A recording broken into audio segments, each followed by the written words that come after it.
vaincrai en Jésus. Ruth 1, à partir du verset 1er. La Bible dit, du temps des juges, il y eut une famine dans le pays.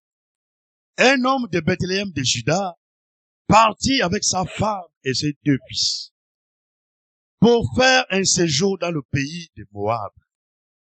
Le nom de cet homme était Elimelech, celui de sa femme Naomi. Et ses 2 fils s'appelaient Machlon et Kiljon. Ils étaient Ephrasiens, de Bethléem de Juda. Arrivés au pays de Moab, ils y fixèrent leur demeure. Elimelech, mari de Naomi, mourut. Et elle resta avec ses 2 fils. Ils prirent des femmes moabites, dont l'une se nommait Orpa et l'autre Ruth. Ils habitèrent là environ 10 ans. Machlon et Kiljon moururent aussi, tous les 2. Et Naomi resta privée de ses 2 fils et de son mari.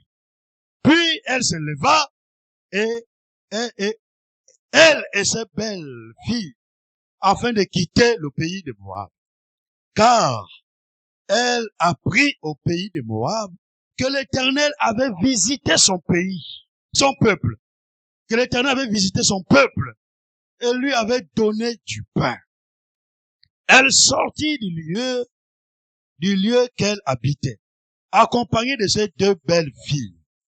Et elle se mit en route pour retourner dans le pays de Juda.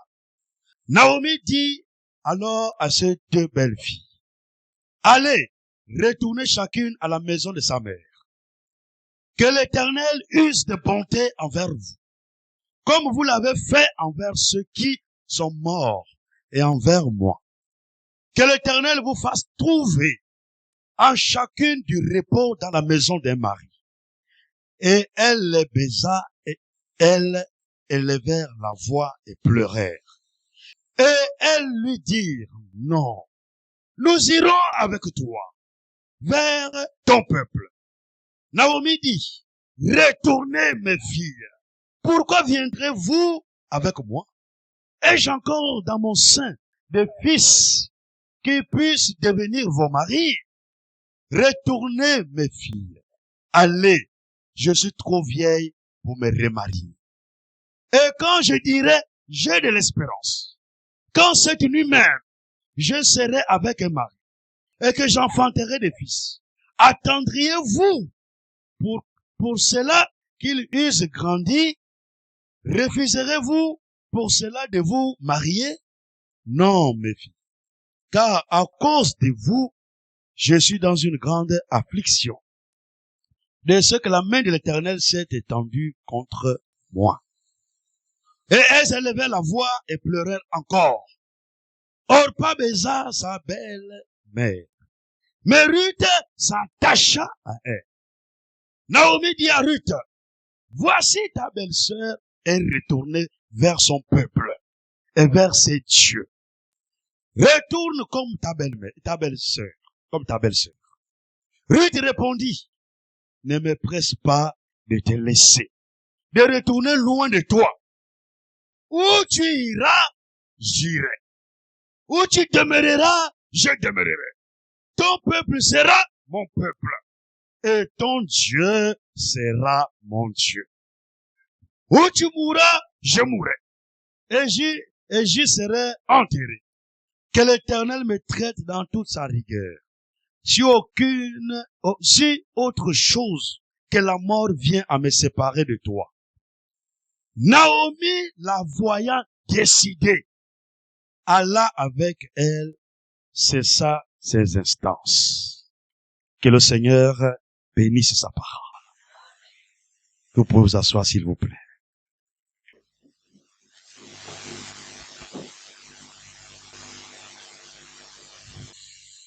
La Bible dit au verset 18, Naomi la voyant décidée. Naomi la voyant décidée à aller avec elle, cessa ses instances. Donc aujourd'hui, nous allons parler de la décision. La décision, il y a un pouvoir derrière la décision. Une véritable décision est accompagnée même de la foi. Et le commencement de notre marche avec Dieu, la première chose, c'est la décision. Si vous n'avez jamais décidé de suivre Jésus, si vous n'avez jamais décidé d'accepter Jésus, si vous n'avez jamais décidé que Jésus rentre dans votre vie, vous ne pourrez jamais marcher avec Jésus. La première chose, c'est la décision. Alors aujourd'hui, nous allons voir la décision de Ruth. Et la décision de Ruth nous enseigne énormément. La décision de Ruth. Nous tous, nous passons par la même étape. Nous passons par les étapes de décision. Et je vous dis, la décision, c'est dans chaque étape de notre vie. La décision, c'est à tout niveau de la vie. En toute chose, nous prenons une décision. Et la décision que tu prends aura des conséquences sur ton futur. La décision que tu prends aujourd'hui aura des conséquences sur ton futur. Si tu prends la mauvaise décision, alors il y a des conséquences qui sont liées à la mauvaise décision. Si tu prends la bonne décision, il y a aussi les conséquences, mais là c'est positif. Les conséquences positives qui sont liées à la bonne décision. Donc en toute chose, il faut chercher d'abord la volonté de Dieu pour prendre la bonne décision. Si tu es confronté, tu arrives à un carrefour où il faut prendre la décision. Ne prends pas de toi-même. Prends du temps pour prier Dieu. Mets-toi dans la prière. Et plus tu pries, plus le Seigneur te révélera quelque chose. Parfois même, il peut te conduire dans les Écritures. Il te dit, lis telle Écriture. Et quand tu vas lire, c'est exactement la décision que tu dois prendre. La bonne décision, c'est la décision qui cadre avec la parole de Dieu. Mais la décision qui ne cadre pas avec la parole de Dieu n'est pas la bonne décision. Alors, il y a un homme qui vivait à Bethléem. Bethléem, c'était en Juda, au royaume de Juda. Alors, cet homme s'appelait Elimelech. Et cet homme avait une femme appelée Naomi. À cause de la famine, il y a eu la famine dans le pays. C'était une famine qui a dévasté tout le pays. Il y avait une grande famine au pays de Moab, le pays de Juda. Une grande famine. Alors, à cause de la famine, Elimelech et sa femme décident de quitter le pays. À cause des problèmes qu'il y a dans l'assemblée. Alors, quelqu'un se lève et dit, moi je quitte l'assemblée. Quand vous voyez quelqu'un qui quitte l'assemblée parce qu'il y a eu un problème dans l'assemblée, il n'a jamais véritablement cru. Je vais vous dire la vérité, dans les assemblées, il y aura toujours des problèmes. Mais, attention, il ne faudrait pas que le problème là soit causé par ici, par la chair ici. Si le problème vient du prédicateur, là c'est difficile à régler. Si le problème vient du pasteur, là ça devient problématique. Parce que les pasteurs, les serviteurs de Dieu, les hommes de Dieu sont les modèles pour le troupeau. C'est le modèle. Quand un pasteur commence à prendre les sœurs dans l'église, alors il y a un problème. Et ne supportez pas ça. Allez-y le faire asseoir. Vous savez aussi, il y a des procédures pour faire asseoir le pasteur dans l'église. Bon, quand il s'agit de l'église de Jésus-Christ, comme ici, si c'est l'église de Jésus-Christ, là, le pasteur, s'il caffe, il ne veut pas écouter, on le fait asseoir. On suit la procédure là-bas. Mais si c'est l'église du pasteur, là, c'est différent. J'espère que vous me comprenez. Il y a les églises des hommes. Il vous dira que c'est mon église. C'est moi qui ai construit ici. C'est moi, c'est moi, c'est moi, c'est moi, c'est moi, c'est moi, c'est moi. Là, vous ne pouvez rien faire. Alors, abandonnez un tel homme.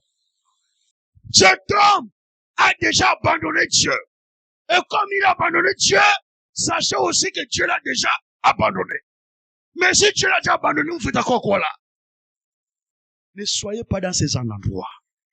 Le pasteur, c'est un modèle pour le troupeau. Voici pourquoi le pasteur doit éviter trop de proximité avec les sœurs. Ah, ça là, le Seigneur m'a fait grâce pour ça. Ah, vous ne me verrez pas coller avec les sœurs. Jamais. Dieu fait grâce.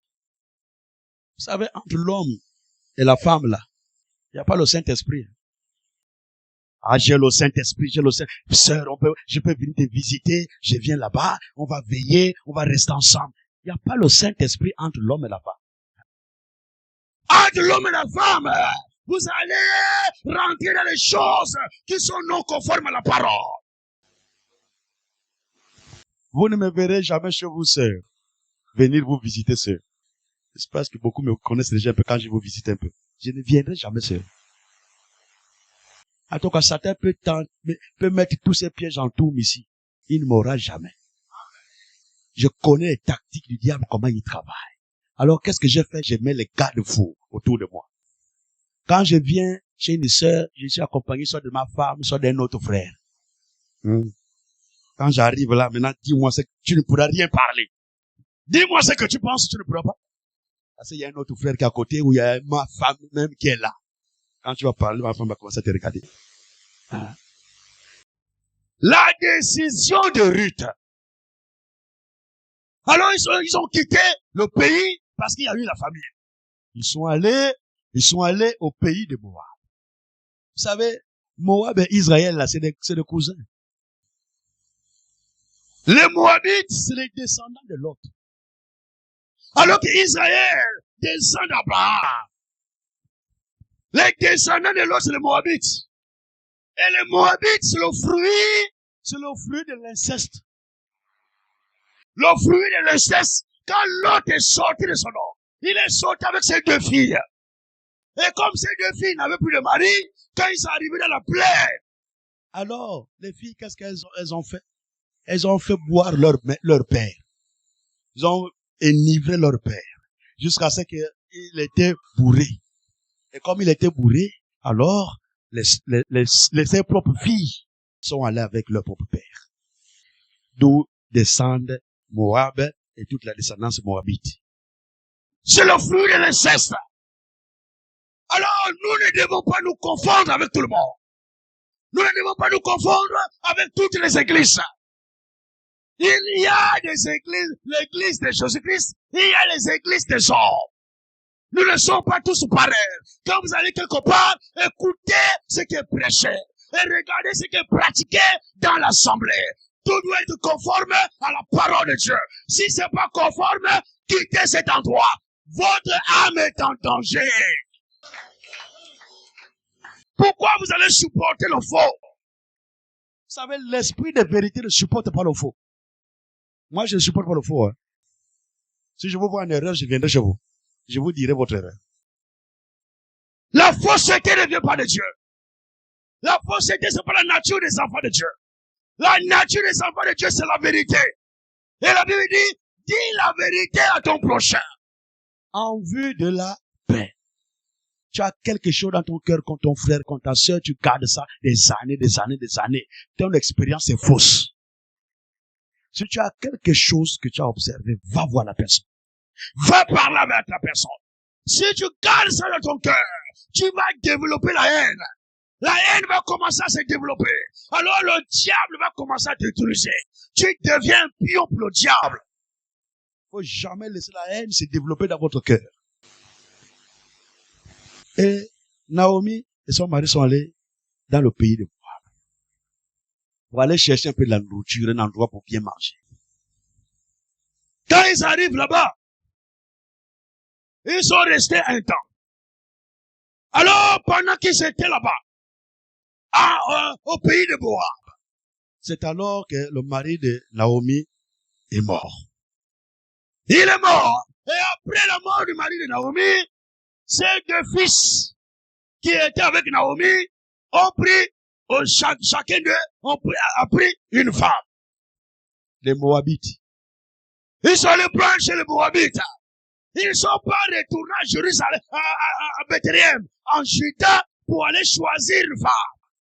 Ils ont choisi dans le pays de Moab. Vous savez, le mariage doit se faire dans le Seigneur. Les gens qui ont la même foi, qui croient à la même chose. Si toi tu es croyante, toi tu es croyant, tu vas te marier avec un païen, tu vas souffrir l'enfer sur la terre.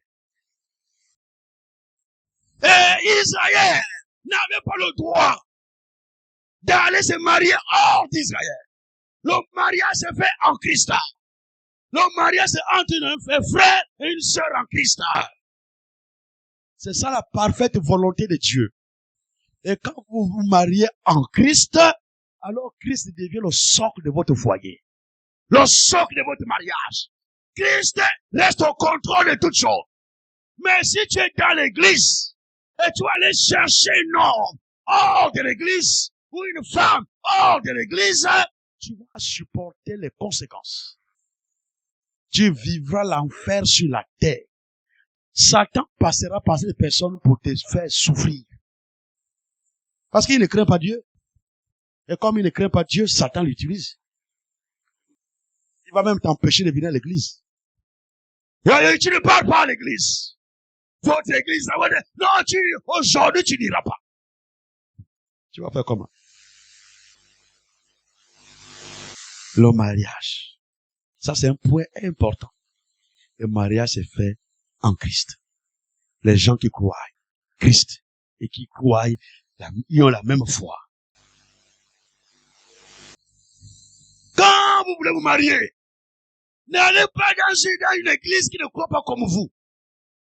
Il y a des églises qui croient que Dieu est en trois personnes différentes. La Trinité. Vous allez dire, oh, oui, c'est toujours Dieu, c'est toujours Dieu.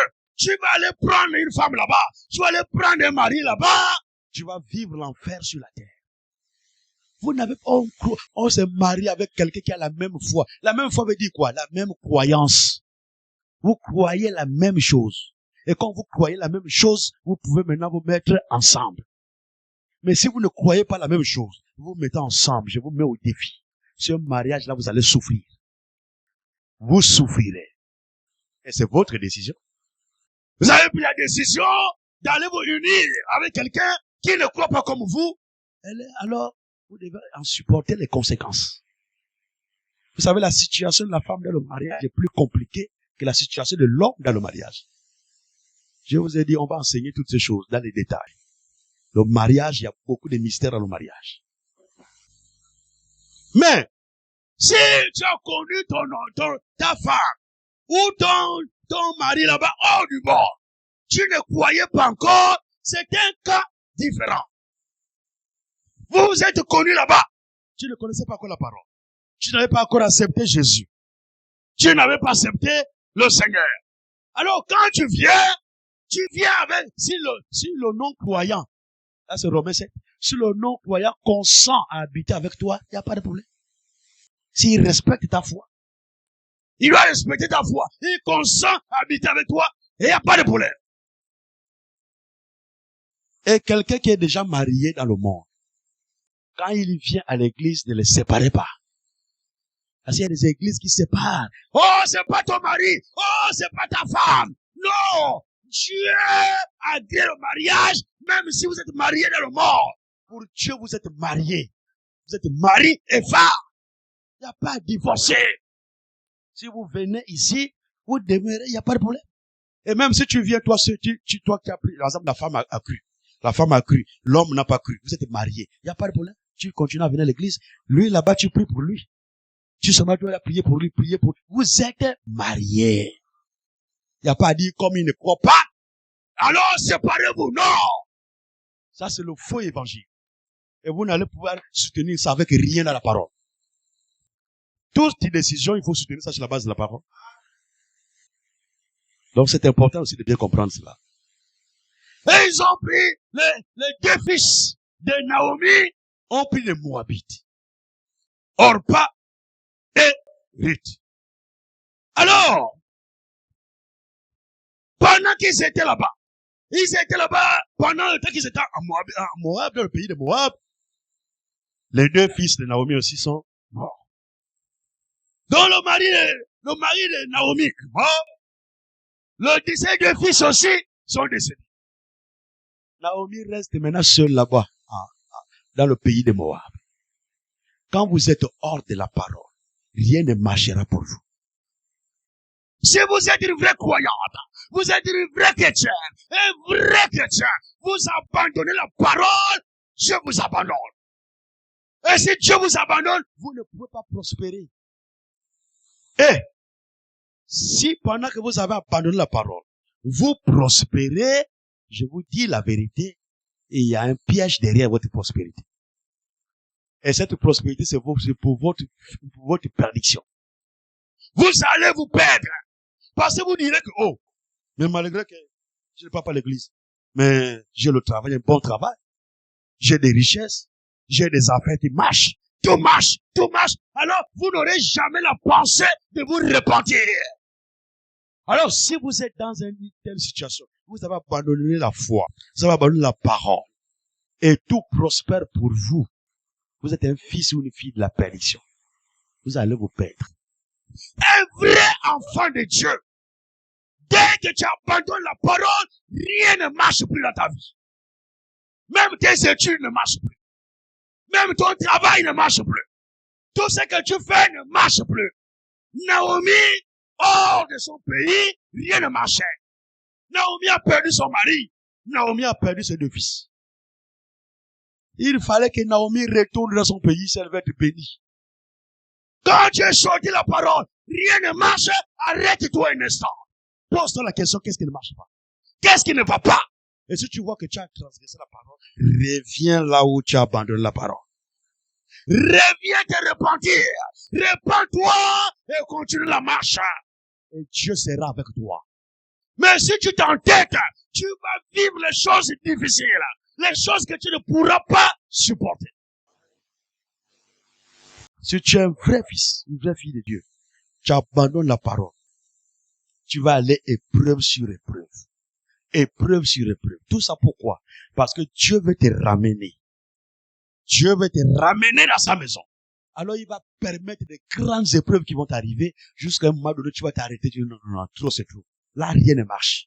Tout ce que j'ai fait, c'est bloqué. Tout ce que j'ai fait, ça n'avance pas. Il faut que je retourne là-bas. Là, Dieu est content. J'ai dit, c'est ça que j'attendais depuis. Il faut que tu reviennes. Tu dois revenir. Reviens à moi. Reviens à ton premier amour. Reviens là où tu m'as abandonné. Reviens là. Pourquoi? Parce que je t'attends là où tu m'as abandonné. Là où tu as abandonné Dieu, tu le sais. Reviens là. Naomi, pas de prospérité pour Naomi hors de son pays. Alors, quand ces deux fils sont morts, les deux fils de Naomi sont morts, et Naomi finalement apprend la bonne nouvelle. Oh, le Seigneur a visité ton pays. Le Seigneur a visité le pays de Juda.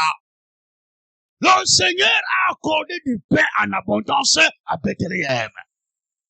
Alors quand Naomi entend ça, elle dit non, non. J'ai abandonné la parole. Il faut que je retourne à la parole. Vous savez, le pain typifie la parole.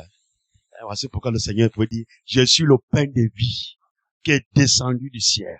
Celui qui ne me mange n'a pas la vie. Mangez-la. C'est le pain là. C'est pas un pain naturel qui est descendu du ciel. C'est Jésus. Et Jésus, c'est la parole. Alors, Naomi dit, non, je retourne. Je retourne dans mon pays. Je retourne parce qu'il y a le pain là-bas. Je retourne là-bas. Naomi prend la décision de retourner. Est-ce que tu peux prendre la décision de retourner à Jésus? De retourner à la parole. Tu l'as abandonné quelque part. Et tu sais là où tu l'as abandonné. Prends la décision de retourner. Tout dépend de ta décision. Si tu prends la décision de retourner à Jésus, Jésus va t'accueillir. Il va te recevoir. Il va t'accorder le désir de ton cœur. Prenons la décision de revenir. Naomi prend la décision de retourner. Mais non! Naomi n'était pas seule là-bas. Il y avait ces deux belles filles. Alors, il y a Orpa et Ruth. Orpa dit, moi aussi je retourne avec toi. Orpa. Ruth aussi dit, moi aussi je retourne avec toi. En un mot, les deux prennent une décision de retourner avec Naomi. Les deux ont pris la décision de retourner avec Naomi. Maintenant, dans les deux, vous allez voir, il y a une qui était sincère dans sa décision et l'autre n'était pas sincère. Voici ce qui nous tue dans la marche avec Dieu. nous prenons des décisions, mais nous ne sommes pas sincères.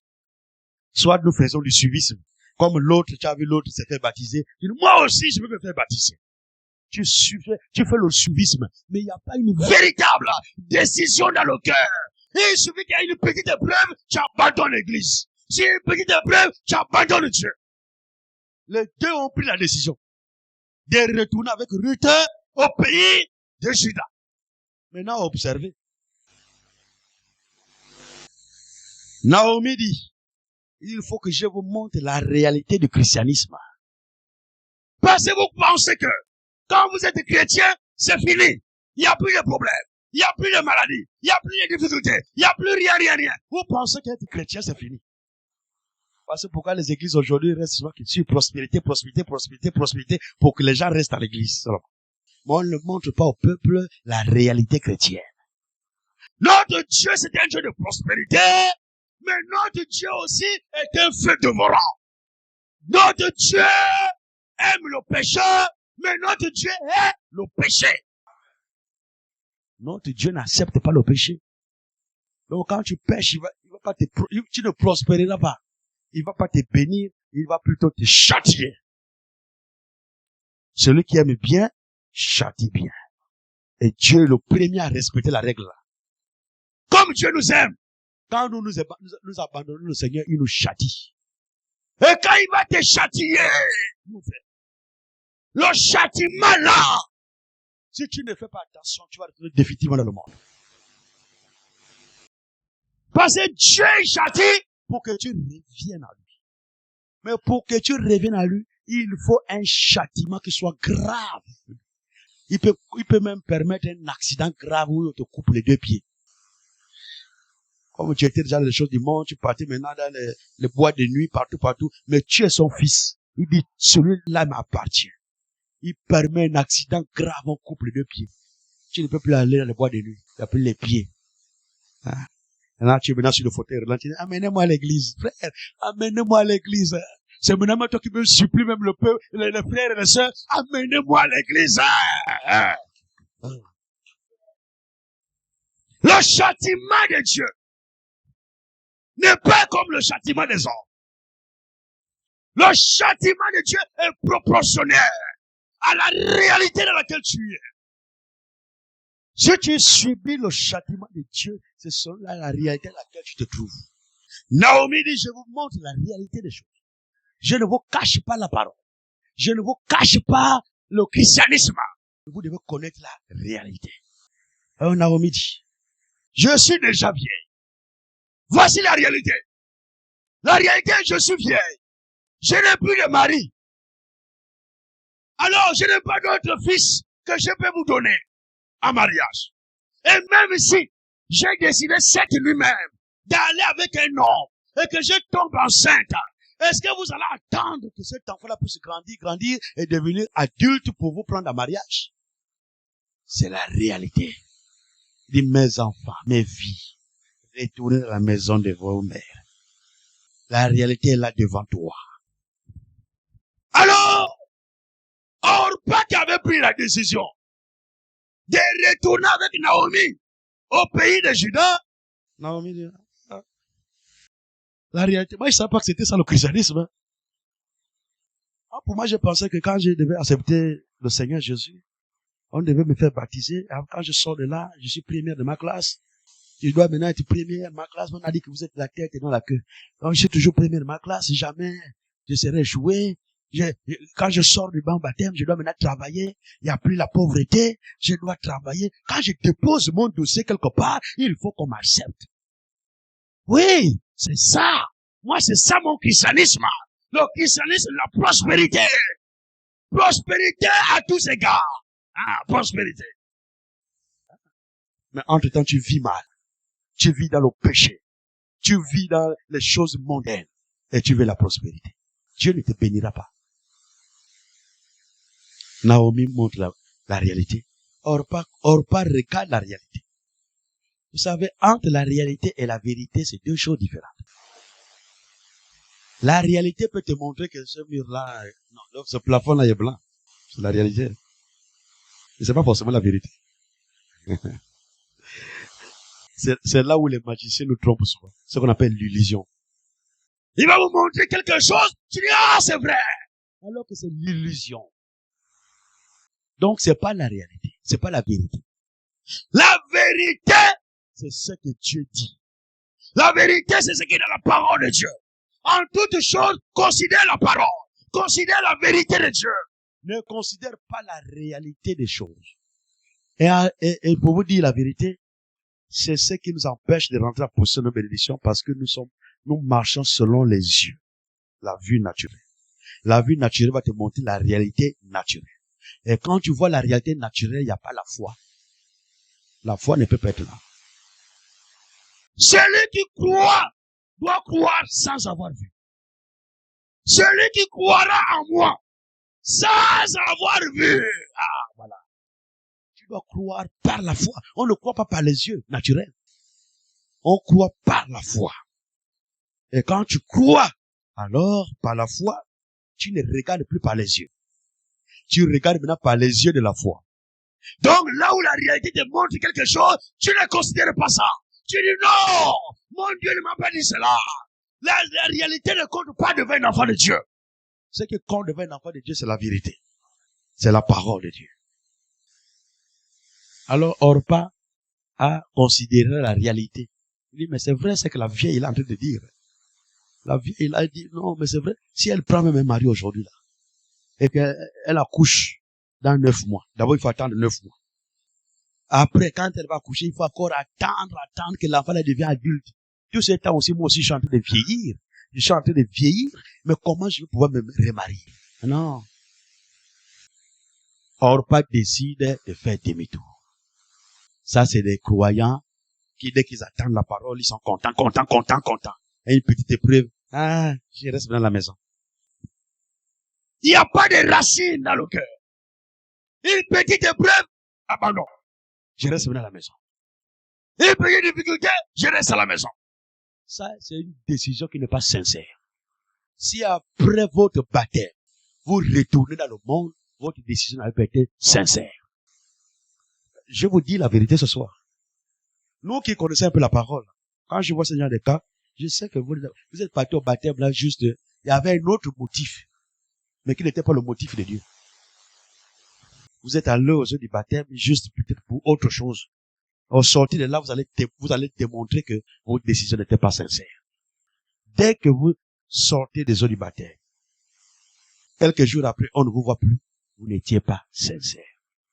Si vous étiez sincère, vous ne pouvez plus repartir définitivement dans le monde. Ça peut arriver que tu puisses fléchir, tu tombes, mais tu vas te relever, tu continues la marche. Tu ne vas plus t'arrêter. Retourner définitivement dans le monde. Retourner dans la boisson. Retourner dans les bois de nuit. Retourner là-bas. La décision n'était pas sincère.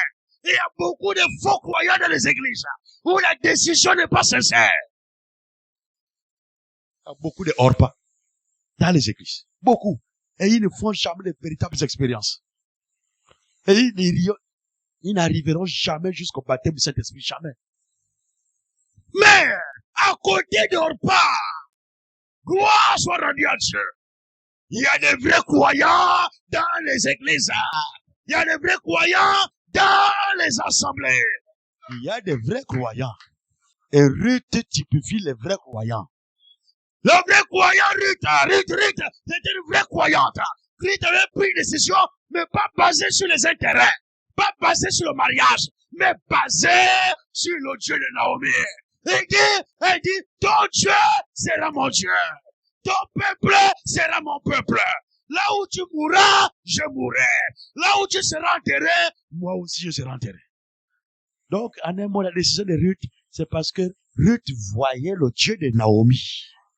Naomi ne servait pas Dieu comme les autres Moabites, comme les Moabites là-bas. Naomi avait sa manière de servir Dieu. Quand Ruth observait cette vieille maman-là, comment elle adore, comment elle prie, comment elle loue Dieu, comment elle sert Dieu. Elle dit, oh, moi je veux ce Dieu-là. C'est le Dieu-là que je veux. Alors, moi je veux le Dieu-là. Quand Naomi a décidé de retourner dans son pays, Ruth dit, je ne reste pas. Pourquoi? Je veux le Dieu de Naomi. Est-ce qu'il y a quelqu'un qui veut Jésus-Christ ce soir? Est-ce qu'il y a quelqu'un qui veut Jésus ce soir? Qui veut suivre Jésus? Qui veut marcher avec Jésus? Alors, ne considère plus la réalité. La réalité va t'amener à faire un naufrage. Tout ne sera pas forcément rose. Il y aura des difficultés. Il y aura des situations difficiles. Mais regarde à celui qui t'a appelé. Regarde à Jésus. Si tu regardes à Jésus, tu auras toujours la victoire. Mais si vous lisez bien, vous allez voir. C'est que Ruth est restée ferme sur sa décision. Ferme.